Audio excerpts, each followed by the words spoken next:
Welcome back. Well, despite their lip service to the 33% reservation for women in the parliament and legislators that has been tabled thrice, all the leading parties in Tamil Nadu have given less than 10% representation to women. Peer Mohammed brings you out the details.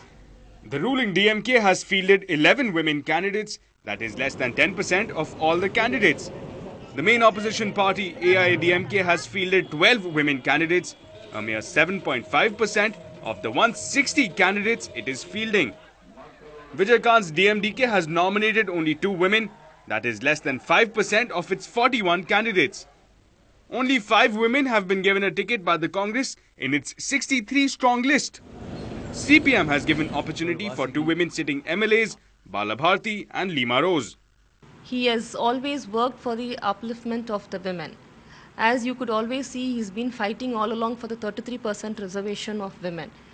Right now it has been only passed only in the Rajya Sabha, but we have already implemented in the local body elections, and he's given a good sum of quota to the women in this assembly elections. As you could see, 11 people have been given seats. The nominated women are content that the party is recognizing their work and rewarding them with seats. The AIADMK has fielded 3 women candidates in Chennai's city. B. Valarmati is contesting from Thousand Lights, Raja Lakshmi is standing from Mylapore, while Gokula Indira is the Anna Nagar candidate. சாதாரணமான ஒரு குடும்பத்தை சேர்ந்த சொல்லப்போனால் என்னுடைய தகப்பனார் வந்து ஒரு பள்ளி ஆசிரியர். அது அந்த ஒரு சாதாரண எந்த அரசியல் செல்வாக்கோ பண செல்வாக்கோ இல்லாத ஒரு குடும்பம்.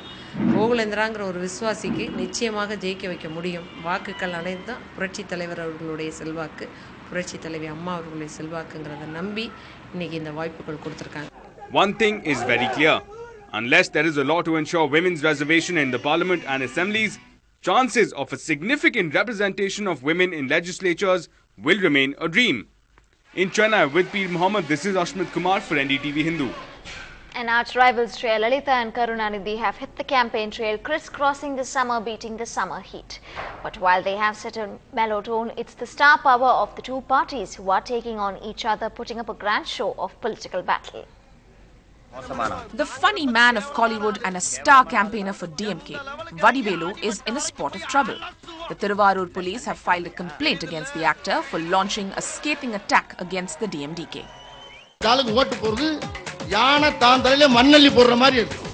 While Vadivelu is targeting the galleries, the DMK patriarch himself has adopted a subtle approach while reaching out to the common man for his vote.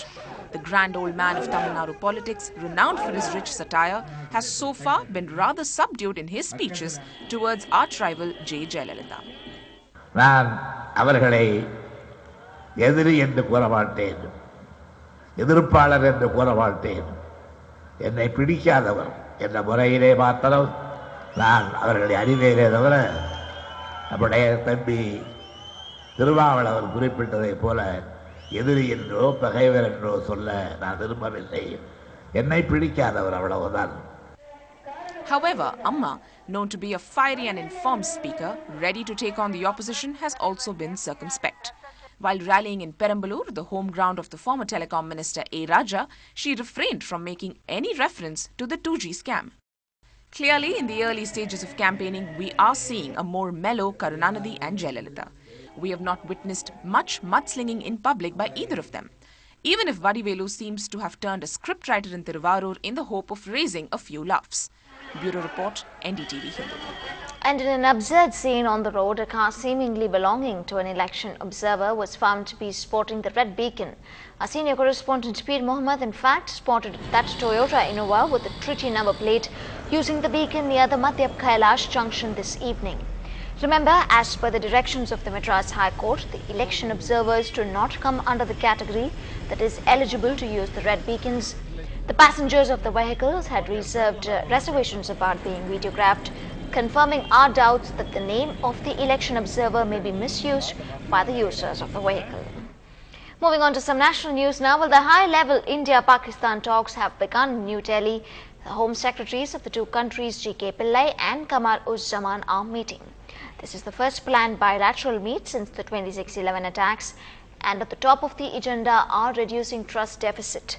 The two-day talks come in the backdrop of cricket diplomacy unfolded by Prime Minister Manmohan Singh's invite to his Pakistan counterpart Yusuf Raza Gilani to watch the India-Pakistan World Cup semi-finals in Mohali on Wednesday. And the External Affairs Minister refused to comment on the possibility of any bilateral talks during the Pakistan Prime Minister's visit to Mohali. What are your expectations from the Gilani visits? Very formal meeting scheduled, sir. What are the expectations?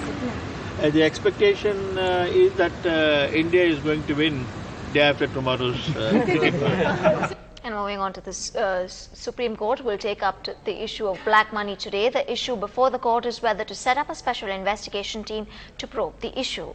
During the last hearing, the Apex Court had asked the centre to consider setting up of an SIT consisting of officers from the Enforcement Directorate, the CBI and the IT Department.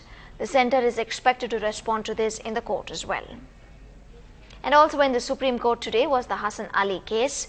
The Enforcement Directorate says Hassan Ali's life is under threat, so Ali and his family members have to be protected. The ED told the SC that Ali has been given in writing that his life is in danger. The ED also wanted its officers probing the tax evasion case to be given protection and submitted a status report on its probe in the case. The report says that there is a breakthrough in the investigation and the agency has not ruled out the national security angle. And moving on to some international news now, as NATO takes command of military operations, coalition air raids have hit Gaddafi's hometown and rebel forces are advancing westwards. The Libyan government spokesperson Musa Ibrahim says 3 young Libyan men had been killed in an airstrike on a fishing harbour. NATO allies have decided to take on the whole military operation in Libya under the United Nations Security Council resolution. Our goal is to protect civilians and civilian-populated areas under threat of attack from the Gaddafi regime. NATO will implement all aspects of the UN resolution, nothing more, nothing less. This is a very significant step which proves NATO's capability to take decisive action. And meanwhile, Libya's rebels regained 2 key oil ports of Brega and Ras Lano from Gaddafi's forces. Rebels moved quickly westward. The advance retraced the steps of the rebels' first march towards the capital. But this time, the world's most powerful air forces have eased the way by pounding Gaddafi's forces for the past 1 week. The Gaddafi regime acknowledged the airstrikes and forced its troops to retreat and accused international forces of choosing sides. Rebel forces surveyed the damage caused by days of fighting around the oil town of Brega on Libya's Mediterranean coast yesterday. They said leader Gaddafi's troops appear to have left in a hurry, abandoning ammunition and disappearing without a fight. And the woman who told foreign journalists how Gaddafi's forces abused her has been released, but her whereabouts are not known.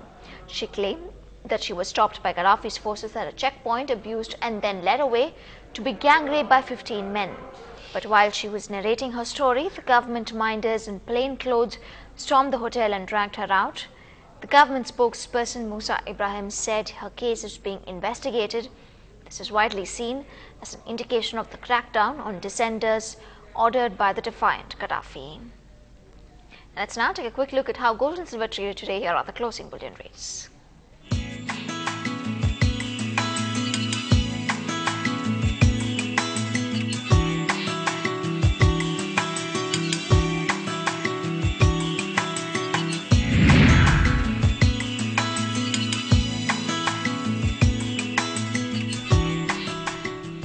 Coming up on the late night news, little birdie in Chennai bats for Captain Cool. If the parrots' prediction are true, it's time to thank the stars.